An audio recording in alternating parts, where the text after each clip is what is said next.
The world that you and I live in today is a changing world.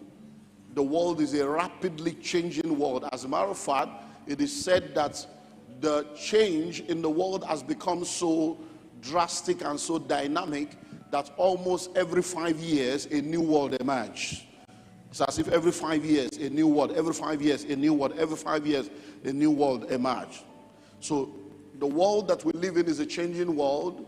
We have also been told over and over again that change is the constant thing in our world, and we need to continually adjust ourselves to change. And that's why we have been told to learn, unlearn, and relearn continually. So as you continue to progress in life, you need to keep learning, because the day you stop learning, you start dying. And then you don't only need to keep learning, you need to keep unlearning, because there are things you have learned, there are things you have believed that are no more true. There are things you have believed that are no more accurate. For instance, when we were in school, they told us the number of planets that we had.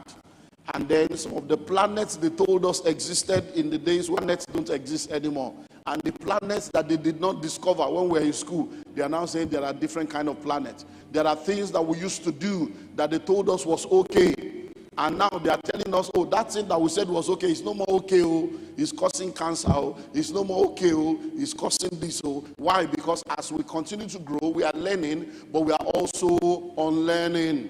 But we are also relearning. We are relearning in the fact, in the dimension that many of the things that we thought we know, we only know a part of it. There are different dimensions to it that we have not known. Now, do you know this person's house? You say, yes, I know his house. But if they ask you, have you been to the house before? You see, that's another level. Have you been to the house before? You can now say, oh yeah, I know the house, but I've never been there. Now you now see that, yes, even though you know the house, you don't really know the house, because you have never been there. Because you have never been there, you can't tell the color of the house, you can't tell the furnishing in the house, but you can say, yes, I've been to the house. They can now ask you, have you been to every part of the house? He said, no, when I went, he met me at the toilet. You didn't go to the kitchen, you didn't go to the room. Hello? So have you been there? Yes, but do you know all the dimensions that you need to know? No. So we are learning, we are unlearning, and we are relearning. Because that's the way we need to go in order for us to continually be relevant in the world that we live in today. So when we talk about money, we talk about love, we talk about life, we talk about different aspects. Yes, life is the same life. It's the same money, it's the same love, but the rules have changed. It's the same game, but the rules have changed. And we need to understand, we need to adapt ourselves to stay relevant. So when you look all around you, you find that things have changed. There are things that used to be that are no more. Things have not only changed, but people have changed. You find that there is a level of operation that we see in people today that is amazing. And you just wonder, what's wrong with people? Why are people doing this? It's just because there's so much, change in the atmosphere. Places have changed. The places you knew before, you don't know them anymore. Even this morning, while coming to church, the road from my house to the church has changed. And I'm like, okay, something, what happened? Is it because of election that everything just changed? Within how many days? I've not stepped out of my house for 4 days or 5 days. So when I stepped, I said, okay, wow, okay, things have changed. So there are changes everywhere. There are changes everywhere. The world itself has changed. It's amazing. The world has changed. And people are no more ashamed. People are no more concerned. People are very bold and very, very audacious, even in their evil now. So the world has changed. And when we're growing up listening to our mothers, growing up listening to our grandparents, growing up listening to elders, because while we're growing up, we were made to believe that age equals to wisdom. You remember, that's our age equals to wisdom. But as we began to grow, we began to realize that age is not equal to wisdom. You can be a whole fool, and you can be a young wise man. We saw that in, I believe, Job 30 or 32, when Elihu and the other guys came to Job, and they were all talking. And somewhere around verse 8, Elihu began to speak around verse 6. He said, I kept quiet so that you guys can speak, because while growing up, I was made to believe that gray hair equals to wisdom. So, but having listened to you guys now, I've come to realize verse 8 now says that there is a spirit in man but the inspiration of the Lord gives them understanding. So when you are a young man and you open up yourself to the Spirit of God, the Spirit of God can lead, guide, and instruct you, and you can be wiser than your teachers. So what are some of the things that we have been told that are no more true? While growing up, we were made to believe that the way to a man's heart is through his stomach. But that's no more true. The reason why they told you that was because in those days, your mother, your grandmother's kitchen was the only source of food for the man. The man wakes up early in the morning, he goes into the farm, and then when he labors from morning till evening, he comes back home, he's waiting for his full-time housewife to be able to cook for him. And then he comes home, that's the only place. There are no restaurants, no canteen, no bucateria. Hello? So if you want to eat, you are either eating in your house or in your friend's house. So the only source of food was at home. So when they say, cook for your husband, no.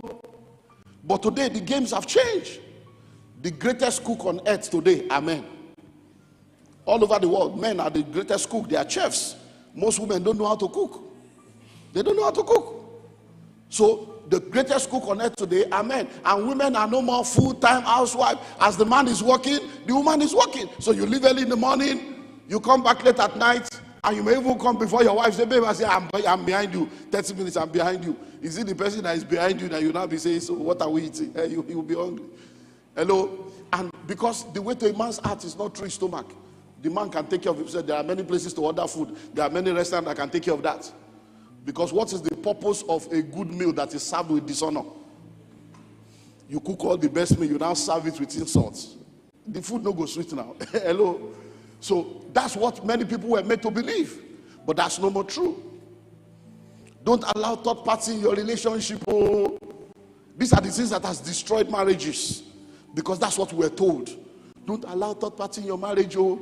But one of the things I came to realize as I began to contest with some of these beliefs that are not really true, beliefs that are not really biblical, is the fact that when you sit down and think very well, you'll find that in the same sentence where they are telling you not to allow a third party into your relationship, in that same sentence, they are contradicting themselves. You hear things like, don't allow a third party into your relationship. Oh, marriage is between a man, his wife, and God. Hello. Man, 1. Wife, 2. God, 3. That's why the third party. In the same sentence. So that means that the real message is not, don't allow a third party. The real message is, be careful who the third party is. Make sure that the third party is the right third party. Because in all honesty, no relationship can succeed without the third party. None. You know why? Whether you believe it or not, they are already third party in the relationship. God is a third party. The movies you are watching, the books you are reading, the message. Okay, when you come to church and you are listening to me teach you, and you are using my message to change your life, am I not a third party? Oh, thank God for church. Oh, if not for the message of the church, my marriage will have broken. That's third party helping your marriage. So we need to begin to realize that many of the rules we have lived by are all expired rules. There are new rules that we need to understand now in order for us to be the best version of ourselves. They used to tell us, when you're if you want to talk to your husband, wake him up in the middle of the night. If you try that now, I pray that it will not be a slap that you will get. Wake him up in the middle of the night. Oh. And what they are actually saying is, look for the right time. So they are supposed to give you the message. Look for the right time to communicate. I don't know if you remember, I believe it's a true story, it's not comedy, of a football match that was played one time where they say a woman went to the husband and the man carried the woman and threw her away and was watching match. I think it's a true life story. Yeah, we need to reconfirm that. The man they watched football, maybe woke up or something. The woman now started talking, and I need to talk to you. The man just carried and threw her for balcony. No, you can Google it and confirm whether. So throw him to run for balcony and continue to watch football. He didn't even know he did that. It was after he finished watching the match. Honey, where are you? So what they are trying to tell you is, look for the right time. Look for the right atmosphere. Use the right words. Use the right tone in communicating. So when they were saying wake him up in the middle of the night, the person telling you wake him up in the middle of the night in our own home, that was the formula. Waking our man up in the middle of the night. So she was supposed to tell you, me, the best time I talk to my husband is when I wake him up in the middle of the night. He will listen to me, so find what works for you. But they now carry their personal experience and turn that into a doctrine, and you are running with the software of somebody else's experience. And many people have gotten into trouble because they realized that all the things they were doing were not working. He said, I don't even understand. I cook for him. I cook for him. Every daddy food he wants, I cook for him. And you are wondering why all your food is not working. Because that's not what the man needs. I hope you know there are people that the way to their heart is still food. Hello, I hope you know. There are men that is still the way to their heart. They can't eat anywhere except their wife's food. So if that is your man, discover what works. Find your formula.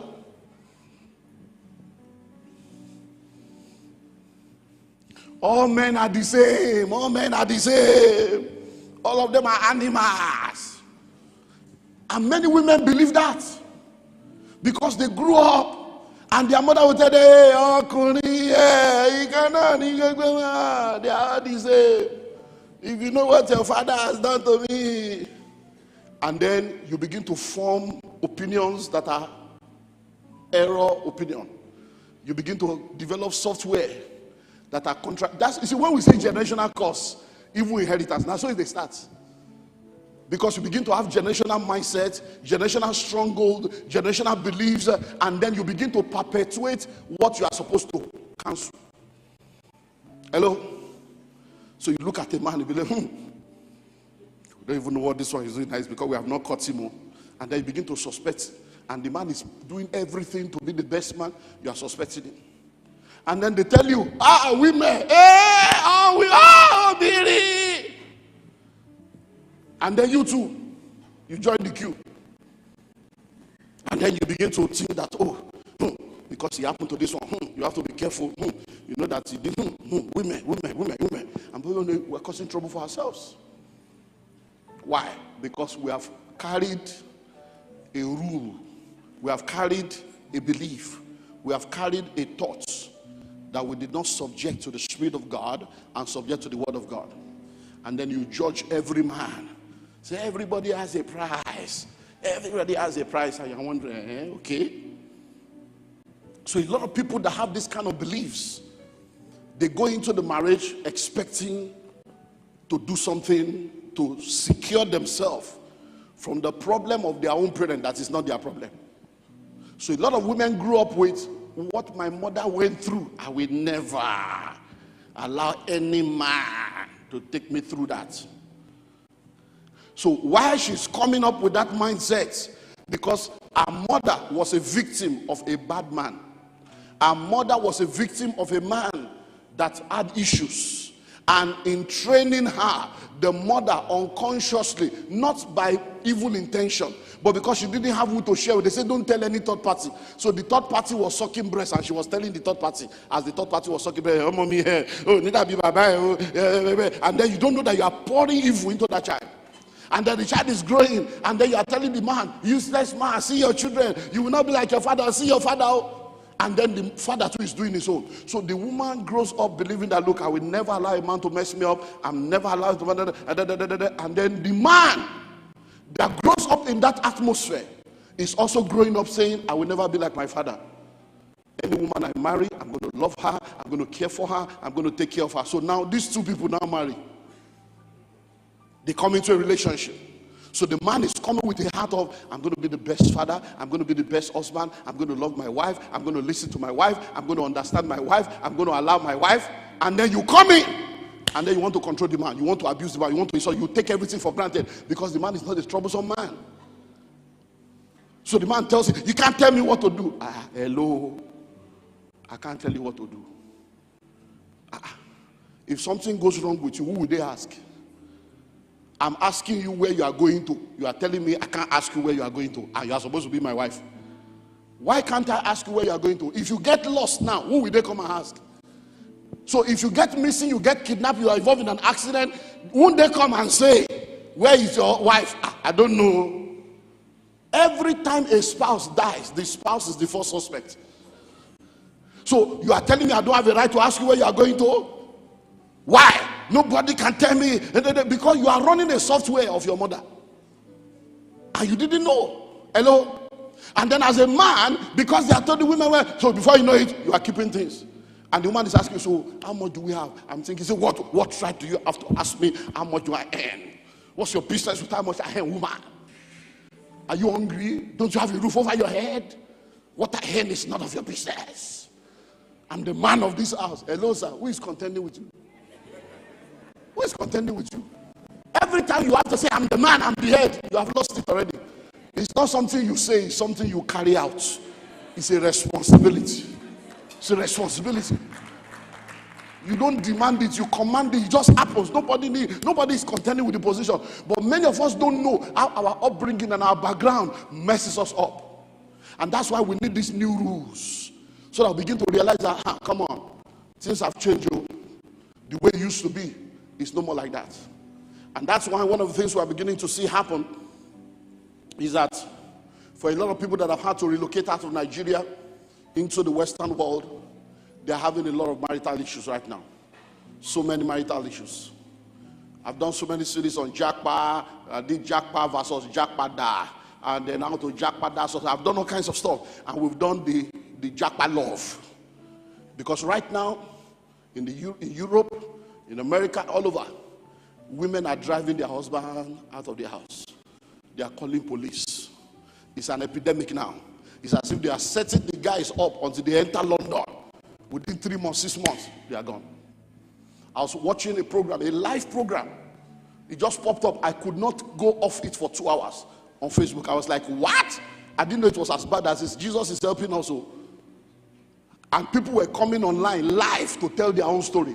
A woman that was a lawyer in the UK said that she's an African, she's a Nigerian, she's a lawyer, that she has now changed her legal practice to focus on marriage and divorce matters.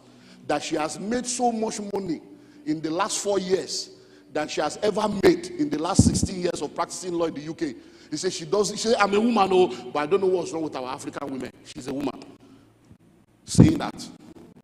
Hello, it's an issue now. And the reason is because when people were in Africa, they were practicing African marriage, not kingdom marriage. Because I told you over and over again, never marry an African man, never marry an African woman, marry a kingdom man, marry a kingdom woman. Because most of what we practice in Africa as married people is African culture, not kingdom culture. And by the time you now go into another culture, you are now carrying African culture into a European culture. The only culture that is universal is kingdom culture. Kingdom culture is universal. So whether you are in London or you are in America or you are in Europe, a man that understands kingdom culture will be a kingdom man anywhere. But if you flow with African culture, you will get into the UK or get into America and the culture will clash and there will be trouble. And one thing that many people don't know is that the African culture has a way of helping marriage. But the Western culture does not even believe in family. So it's programmed, and there are many, many benefits to not even having a family. And many men that have spent time abusing their wife, insulting their wife, demeaning their wife, now carry that culture, thinking is, I'm a man. No, that's not kingdom. Submitting yourself one to another. You see, when you are a kingdom man in marriage, they will call you a mugu in Africa. Yeah, when you're a kingdom man, you are a mugu. Every time you do things the way it is supposed to be done, because you are a kingdom person, they will call you mugu. They say, now your wife, they control her. Because they don't understand. In Africa, when you go into the kitchen and you are cooking and your wife is watching movie, you say, your wife sit down, now in the cook, hey, they don't rub and pomade, hey, they don't rub powder. So you carry that same mindset, you cross over to the other side, and then there's trouble. So in the next 3 weeks, I'm trusting that we'll be able to go through a lot of these rules, one after the other. And I'm trusting that God will help us to be able to be changed by the power of his word. Number one, let's look at new rules of love. Number one, the first rule that you need to understand that will help you is that you can't change people's nature. Only God can do that. You can't change people's nature. Only God can do that. Please, I beg you. I beg you. The Bible says the heart of man is desperately wicked. Nobody can know it. Listen to me. When people are looking for something, they can package themselves until they get it. I'm telling you, somebody is called the waiting game. Somebody can perch for 3 years like Mugu until they enter. We have seen cases of people that got into a relationship, and the first month of marriage, he said he was not like that. Oh, immediately married, he just changed. Immediately married, she just changed. Listen, I said this over and over again. I'm begging you. You are not God, though. Look, there are some things I say that people don't understand. It is after working with God for a while and studying life for a while, you realize that there are some things you don't waste your time on. Me, I can't die for anybody.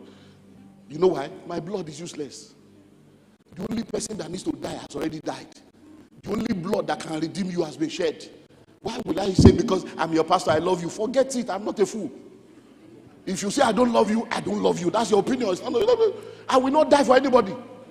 I know they die for. I can't die for anybody. There's nothing like I love you so much I can die for you. It's a lie. I know they die for anybody. I can't die for anybody. It's a useless death.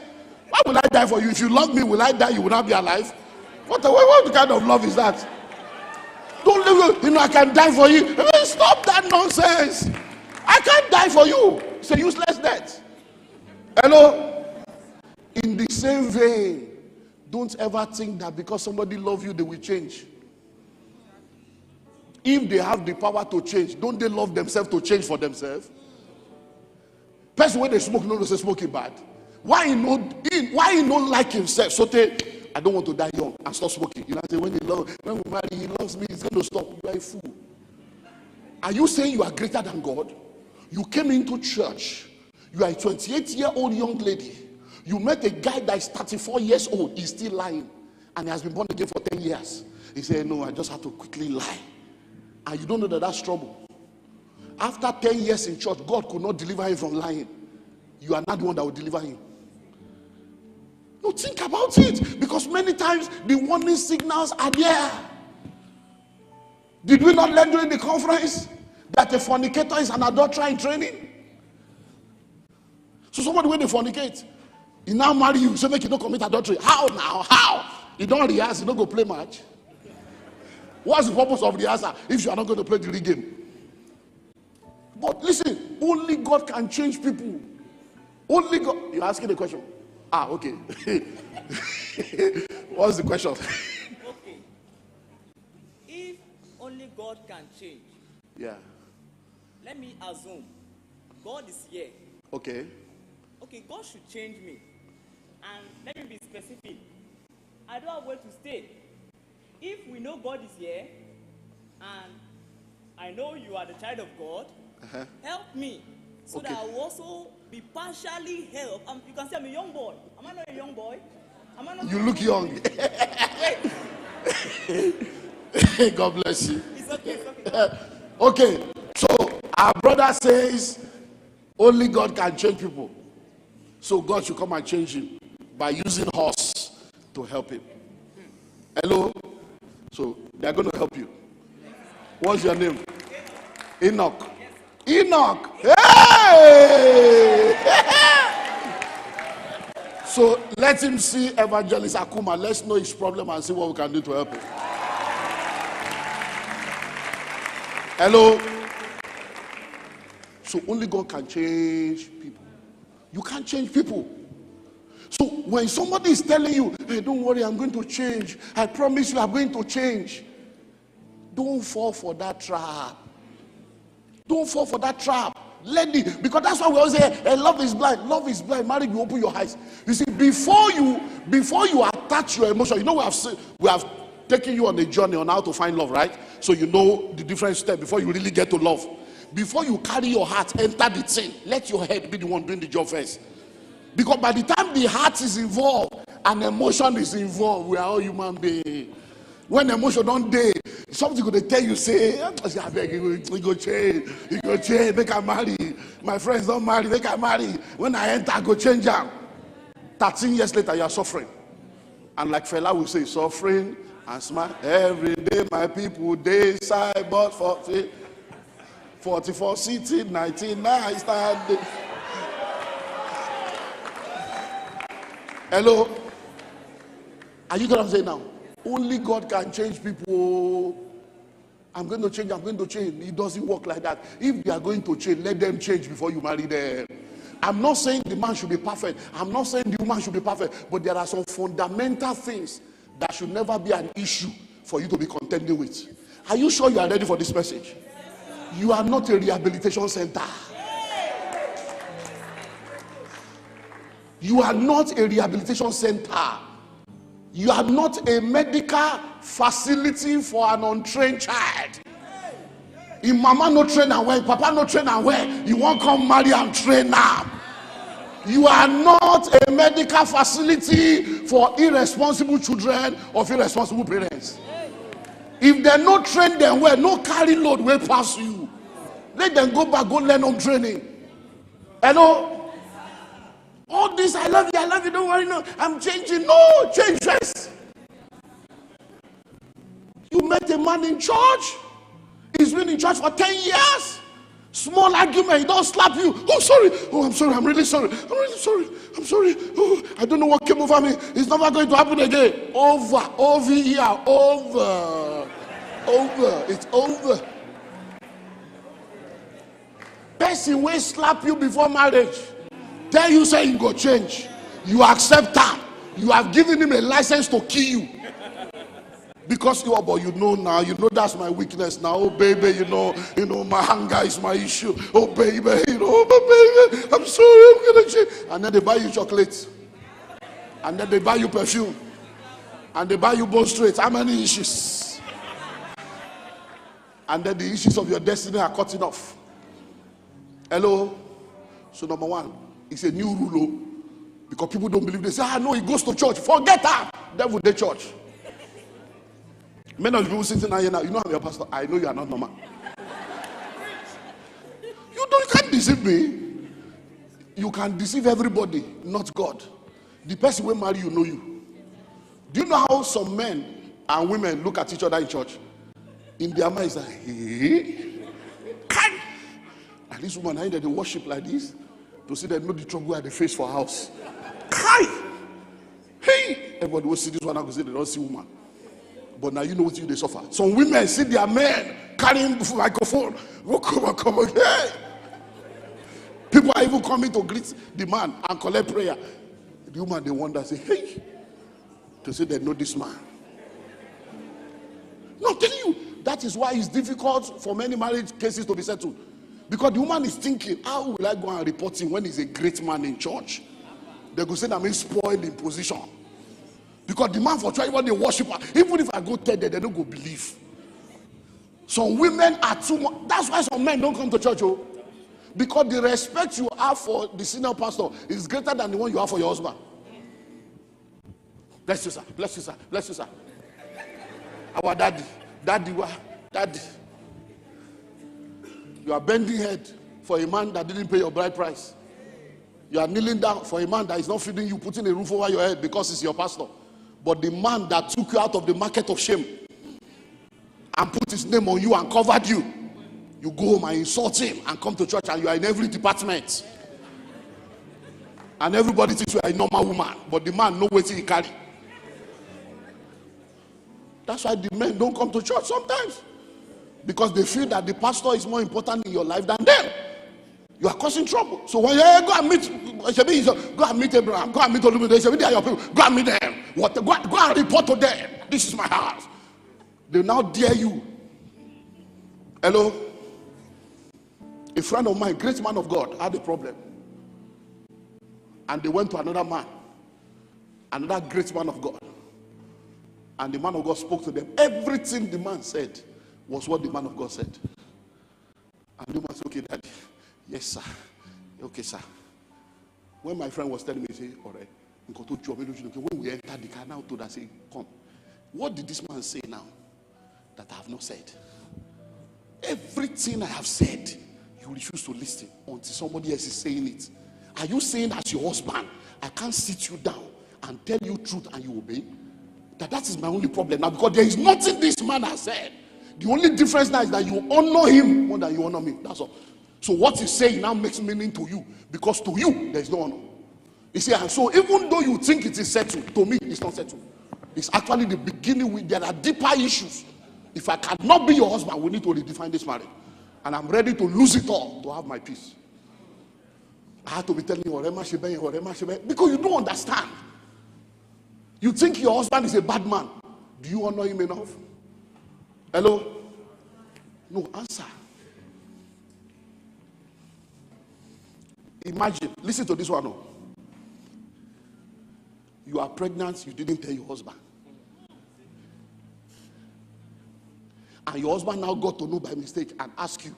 And you are telling your husband, man, when marry you, do wedding. You know, it's because I'm still thinking, I've not made up my mind whether I want the child or not. It's my body, my right. You are saying, Jesus. You see, I've not made up my mind whether the man says, sorry, our baby. He said, no, it's my body, my right. Inside marriage, I'm not talking about forgiveness. They do wedding, correct wedding, where people gather. Are you ready for the next level of this message? Yes. Church can't change people, only God can change people. So when I say only God can change people, I know what I'm saying. Even church can't do it. Except, how many of you have been coming? You heard the message where you hear, you they obey. Let me listen to message now. Have you changed? Hello, is it not the same message you are listening to that other people are listening to, and their life? Why has your own life not changed? Because even though you are hearing the message, the church is doing their part, except the Lord. Hello. So one prayer you are going to pray. Assignment for the week. Lord, change me. Lord, do what? Change me. You see, the problem is every time we go to God, we are going with prayer of accusation. Oh Lord, change my wife. Oh Lord, change my husband. Look at what he's doing. Look at what she's doing. But what we don't realize is that many times the things we are praying for God to change in our spouse is nothing but their reaction to what is wrong in us. And when we change, we automatically realize that what we say is wrong with them is no more wrong. Why? Because they will no more need to react, because you are not emitting that negative energy anymore. So this week, Lord, change me. Make me a better husband. Make me a better father. Lord, open my eyes. You see, when Isaiah came before God, he was a main man, the major prophet. But by the time he appeared before God and saw himself in light of eternity, he said, woe is me, for I am undone. Isaiah chapter 6. I'm a man of unclean